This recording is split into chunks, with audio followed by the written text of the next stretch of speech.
ಮಾಡುತ್ತಿದ್ದೇವೆ. ಮೊದಲು ನಾವು ಅದಕ್ಕೋಸ್ಕರ ಒಂದು ಪ್ರಣಾಳವನ್ನು ತೆಗೆದುಕೊಂಡಿದ್ದೇವೆ.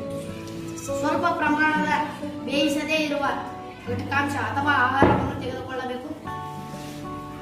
ನಾವು ಅದಕ್ಕೋಸ್ಕರ ಅಕ್ಕಿ ಅಥವಾ ಧಾನ್ಯ ತೆಗೆದುಕೊಂಡಿದ್ದೇವೆ.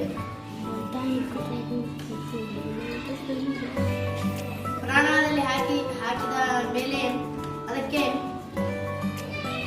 10 ಅಥವಾ 2-3 ಹನಿ ಅಯೋಡಿನ್ ದ್ರಾವಣ, ದುರ್ಬಲ ಅಯೋಡಿನ್ ದ್ರಾವಣವನ್ನು ಹಾಕಬೇಕು.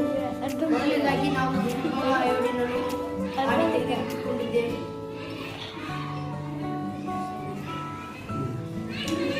ದುರ್ಬಲ ಅಯೋಡಿನ್ ಹಾಕಿದ ಮೇಲೆ ಚೆನ್ನಾಗಿ ಕಲುಕಬೇಕು.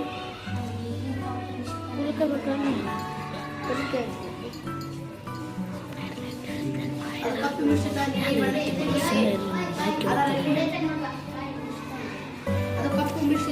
ಬಣ್ಣಕ್ಕೆ ತಿರುಗಿಸಿ ಅದರಲ್ಲಿ ಪಿಷ್ಟದ ಇರುವಿಕೆಯನ್ನು ಕಾಣುತ್ತದೆ.